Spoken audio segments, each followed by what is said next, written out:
दिल्लीच्या सुप्रीम कोर्टात, मुंबईच्या शिवसेना भवनात आणि नागपूरच्या चहा टपरीच्या दुकानात सध्या एकच नाव गाजतंय। राजकारणात सत्ता चालते, पण कोर्टात सध्या एकाच नावाची चलती आहे। महाराष्ट्राच्या राजकारणात 40 आमदारांना सोबत घेऊन ज्यांनी सरकार पाडलं, मुख्यमंत्री बनले, त्या एकनाथ शिंदेंची या नावानं अक्षरशः झोप उडवली। शिंदेंचं सीएम पद बेकायदेशीर असं ठणकावून सांगत निवडणूक आयोग कसा चुकला हे भर कोर्टात सांगणारं हे व्यक्तिमत्व आहे तरी कोण? पाहुयात यावरचाच हा स्पेशल रिपोर्ट। दिल्ली ते गल्ली एकच नाव गाजतंय हल्ली, सिब्बल। हे कपिल सिब्बल आहेत तरी कोण? नमस्कार, मी संदीप आणि तुम्ही पाहताय LS मराठी। 40 आमदार खिशात घालून सरकार ज्यांनी पाडलं ते एकनाथ शिंदे, भाजप सोबत बार्गेनिंग करून मुख्यमंत्रीपद मिळवलं ते एकनाथ शिंदे, आणि ज्यांच्या पाठीशी महाशक्ती उभी आहे ते एकनाथ शिंदे। पण आज हेच एकनाथ शिंदे आणि त्यांच्या शिवसेनेत एकाच व्यक्तीच्या नावाची दहशत पसरली आहे, आणि ते नाव म्हणजे कपिल सिब्बल। 77 वर्षांचा माणूस, पण पेशानं वकील म्हणून पाहायला गेलं तर सुप्रीम कोर्टात केस लढवण्याचा 54 वर्षांचा अनुभव। म्हणजे वयाच्या अवघ्या 24व्या वर्षी अंगावर काळा कोट चढवून एक वकील म्हणून सुप्रीम कोर्टाची पहिल्यांदा चढली होती पायरी। एक दोन नव्हे तर तब्बल 3 वेळा सुप्रीम कोर्ट बार असोसिएशनचे अध्यक्ष, 2 वेळा खासदार आणि आता राज्यसभा खासदार। कायद्याच्या शिक्षणाचं बाळकडू वडिलांकडूनच मिळालं होतं। वडील हिरालाल सिब्बल कायदे विश्वातील एक अत्यंत नावाजलेलं व्यक्तिमत्व।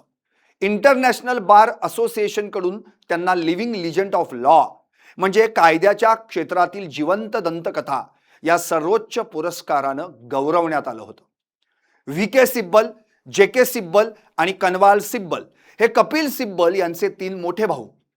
तिघेही कायद्याचे पदवीधर, त्यापैकी दोघे IAS आणि एक IFS अधिकारी। स्वतः कपिल सिब्बल यांनी देखील UPSC परीक्षा क्रॅक केली होती। त्यांना IFS अधिकारी व्हायचं होतं, कारण त्यांच्या पत्नीही IFS होत्या। पण ती संधी न मिळाल्यानं त्यांनी ती नोकरी नाकारली आणि थेट हार्वर्ड विद्यापीठाची वाट धरली।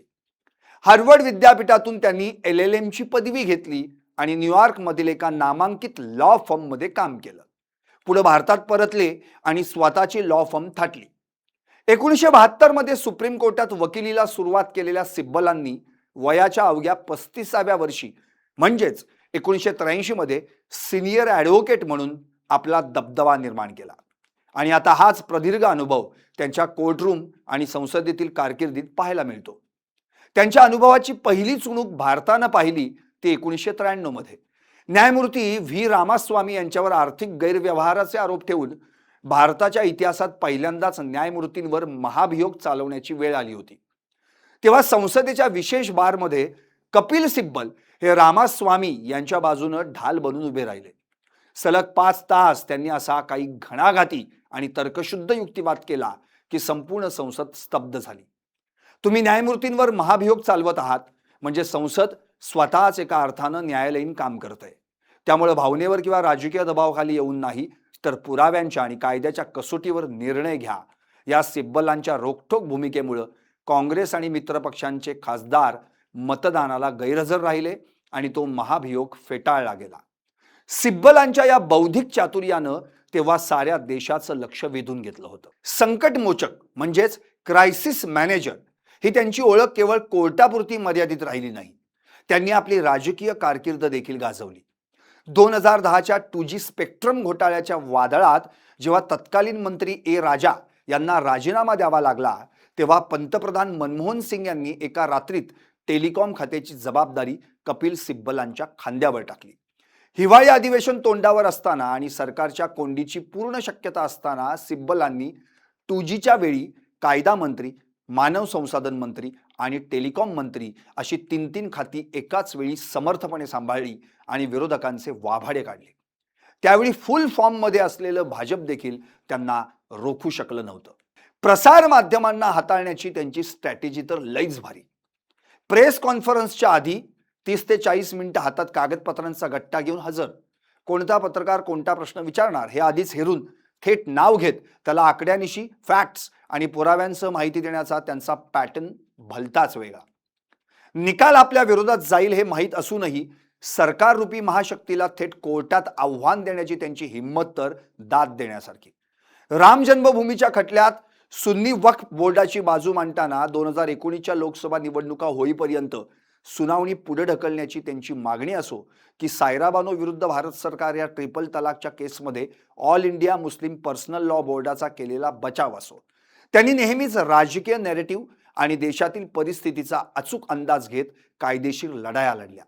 यात त्यांना पराभव पत्करावा लागला, पण तरीही सुप्रीम कोर्टाला आपल्या निकालात त्यांच्या युक्तिवादाचा उल्लेख करणं भाग पडलं, हेही नसे थोडके. जम्मू काश्मीरमधील कलम 370 हटवण्याच्या विरोधात देखील त्यांनी संविधानातील एक्झिक्युटिव्ह मेकॅनिझमच्या मुद्द्यावर थेट सरकारला आव्हान दिलं. त्यांच्या कारकिर्दीत पराभवच वाट्याला आले असे नाही, तर काही ऐतिहासिक विजय देखील त्यांनी मिळवले. आधार कार्ड सारख्या सेन्सिटिव्ह केसमध्ये त्यांनी अंशतः विजय मिळवत सरकारला त्याचं आर्किटेक्चर गांभीर्यानं घेण्यास भाग पाडलं. पुट्टास्वामी केसमध्ये तर संविधानात प्रायव्हसी हा शब्द थेट नसतानाही आर्टिकल 21चा दाखला देत खटला फिरवला आणि गोपनीयतेला फंडामेंटल राईट म्हणजेच मूलभूत अधिकार ठरवूनच अंगातला काळाकोट उतरवला. सीएए आणि एनआरसीच्या निर्णयाविरोधात देखील ते सरकार विरुद्ध काळाकोट चढवून कोर्टात उतरले. त्यांनी लालकृष्ण अडवाणी, मायावती, जयललिता, सोनिया गांधी यांच्यासारख्या देशातील दिग्गज राष्ट्रीय नेत्यांची बाजू अनेकदा कोर्टात सावरून धरली.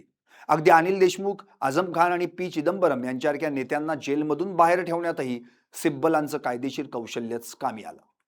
सलग 54 वर्षे सुप्रीम कोर्टात प्रॅक्टिस करणारे आणि तब्बल 3 वेळा सुप्रीम कोर्ट बार असोसिएशनचे अध्यक्ष राहिलेले कपिल सिब्बल आजही तितकंच रिलेव्हंट आहेत. 2 वेळा लोकसभेवर आणि सध्या राज्यसभेचे खासदार म्हणून संसदेत वावरणारे सिब्बल कोणत्याही राजकीय मुद्द्याला क्षणात संविधानिक प्रश्नात बदलून टाकण्याची जादू आणतात. नागरिकांची बायोमेट्रिक आयडेंटिटी असो वा कलम 370, संविधानाच्या चौकटीत राहूनच ते सरकारला घेरतात. आणि आता जाता जाता एकनाथ शिंदे तर राजकीय चमत्कार घडवणारे जादूगार. सत्तेतून बाहेर पडले, 40 आमदार सोबत घेतले, सरकार पाडलं, मुख्यमंत्री बनले. मुंबईत ठाकरेंना हरवलं, शिवसेना राज्यात दुसऱ्या क्रमांकाचा पक्ष बनवला. आज त्यांच्याकडे काही नाही, सत्ता, संघटना, महाशक्ती सगळं काही आहे, पण आज कोर्टात त्यांची एकाच माणसानं झोप उडवली आहे, कपिल सिब्बल. शिंदे सेनेत सध्या एकाच नावाची दहशत पसरली आहे, कपिल सिब्बल. राजकारणात सत्ता चालते, पण कोर्टात सध्या एकच नाव चालतंय, कपिल सिब्बल. राजकारणात सत्ता, पैसा, महाशक्ती सर्व काही चालतं, पण कोर्टरूम मध्ये सध्या एकच व्यक्ती आणि एकच युक्तिवाद सगळ्यांच्या कानात घुमतोय, कपिल सिब्बल. थोडक्यात काय तर सिब्बल ही केस जिंकले तर इतिहास घडेल आणि पराभूत झाले तरीही इतिहास घडेल, कारण त्या निकालात ज्यांचा युक्तिवाद लिहिला जाईल ते नाव असेल कपिल सिब्बल. कारण दिल्ली ते गल्ली एकच नाव गाजतंय हल्ली, कपिल सिब्बल. तुम्हाला काय वाटतं? व्हा व्यक्त आणि पाहत रहा LS मराठी फक्त.